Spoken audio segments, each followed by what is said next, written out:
Good morning, rejects. I don't need like a banger of a joke for this video intro. Instead, I simply offer you Big Shovel. That's right, rejects. Today's video revolves around everyone's favorite weapon, the Latrine Shovel. But to make it even better, the Emperor saw fit to make it bigger and give it to the most worthy. That's right, the Ogryns. The big man, big damage, easy level build focuses on doing as much damage as possible while still being extremely tanky. You'll be swinging through almost every enemy attack and regenerating all of your toughness with just one heavy attack, to top it all off with the shovel's new special ability, the bonk. You can one-shot most units and do excellent damage to bosses. But before we get into that, we have to first talk about fashion. Step 1, as always, is fashion. You should be used to that by now. While I heavily recommend getting the dope-ass Rogue Trader cosmetics, I felt a little bad spending money on myself for Christmas, so we are going to be using like penance and commissary cosmetics. Take the big and beefy chest piece, the beefy and big leggings, and finally, this mask. The anniversary mask was given out for free since the anniversary update, but it has a unique feature. Simply make sure you have a bowl cut haircut, and voila! Now you have a tea kettle haircut. I have no idea why it takes the front part of your hair away, but it's really funny to me. Alternatively, you can equip the Krieg cosmetic for maximum shovel potential, but alas, I spent all of my money on Zealot cosmetics, so yeah.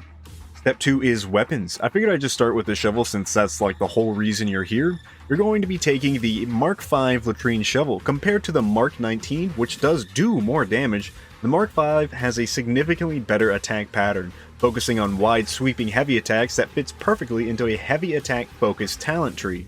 Your primary stats are damage, penetration, and crowd control.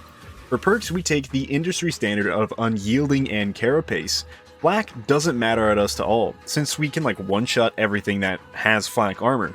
The extra damage we get on hard to kill enemies helps give us the last little like oomph we need to get a full one-shot. For blessings we want to take Thrust and Thunderous. You can swap out Thunderous for like Brutal Momentum since that plays more into your one-shot potential, but personally I like the added enemy brittleness debuff you apply on your wide sweeping attack. It's more useful in horde scenarios. Especially against like huge Rager trains or the shotgun weddings that are the banes of my existence. Basically, in my mind, I see which one I use more often or would use more often, and then choose that blessing from there. Thrust is essential for this build, as you're going to be doing only fully charged heavies when you attack. This also applies to your special attack, so you get even more like big bonking potential. In the bottom left of your screen, you'll see all of your conditions. Just make sure it's like charging all the way to 3, so you can get an additional 60% damage on your attacks before letting it fly. Finally, our attack patterns. We have 3 that we can rotate between for massive horde clear or single target burst. The first, super simple, is repeating fully charged heavies. Like I said, pretty simple, massive horde clear. The second is fully charged heavy into push attack back into a heavy. This will give you like the extra space if you are getting surrounded or something, but it's just non-stop wide sweeping attacks. Finally, for our big bonk damage, it's a light into special heavy. This flow will keep your combat pace up while still giving you like massive strike down damage. The reason we add a light is because I've noticed that the attack pattern is a little slower if you go special attack into special attack. Like there's just like a slight animation delay, so we skip the delay by adding in the light. A ranged weapon legitimately doesn't matter, you can do whatever you want, but personally I like the Rumbler since the thunk sound it makes hitting enemies is just hilarious. But for real, the high stagger damage it causes allows you to create space, so that's why I'm choosing it for this build. Our priority stats for the Rumbler are blast damage, radius, and finally penetration. For perks I prefer of course the industry standard, carapace and unyielding. Since you have to deal with crushers and monstrosities all the time, one of the blessings will help guarantee like damage and a good stagger on them. Speaking of blessings, the blessings for the Rumbler are Shattering Impact and Adhesive Charges. Shattering Impact is another enemy debuff for brittleness, and Adhesive Charges is the fun one. It causes like the flying good mornings to stick to all of the Ogryns and monstrosities. Now I really like the Sticking Nade since it's a guaranteed chance for like a damage versus the bouncing delay, because they might move out of the blast radius or just might not be on it, you know what I mean? Plus it's just really badass to see an explosion go off in like a Plague Ogryn's face, so that's definitely a bonus. You can switch out adhesive charges if you want for like something else, but I probably would judge you negatively and nominate you for the commissariat to give you some moral support, aka shoot you in the face. Unlike most ranged weapons, the Rumbler has one singular attack pattern, that being fire and then switch to your melee.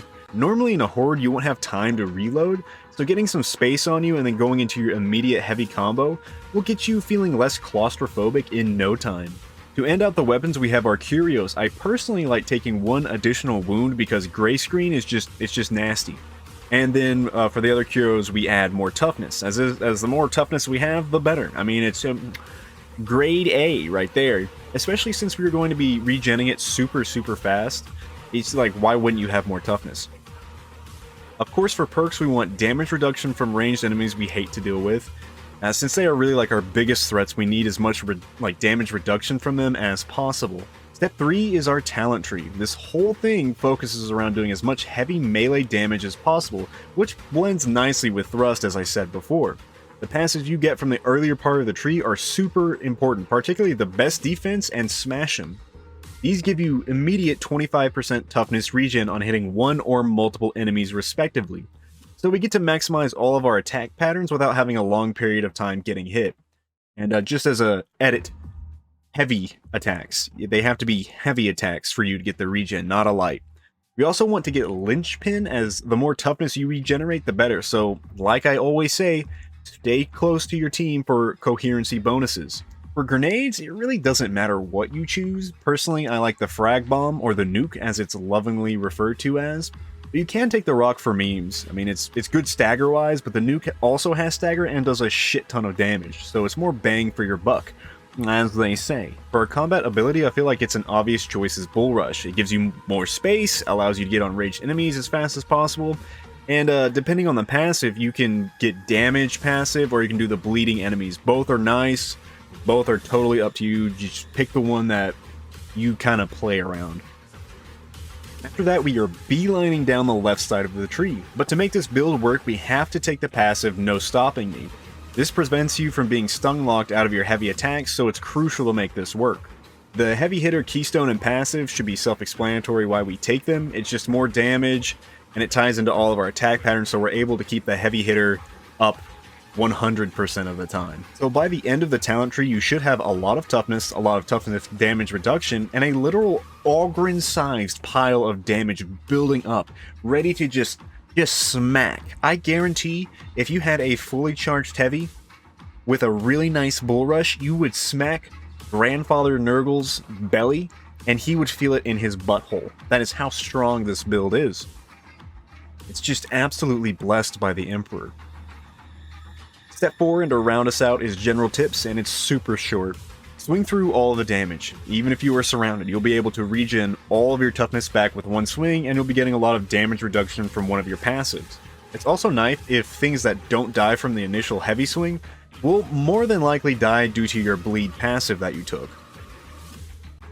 You can one-shot Crushers, Bulwarks, and Mutants with this build, so that's nice. As always, aim for the weak points on the cranium to get a guaranteed kill. Simply activate your special and fully charge.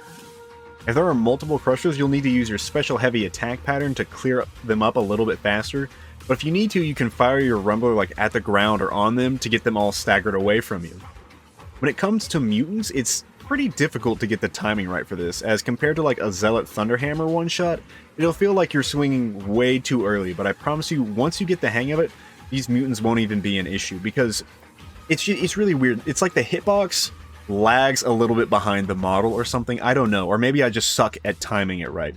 But once you get the timing, it's just delicious.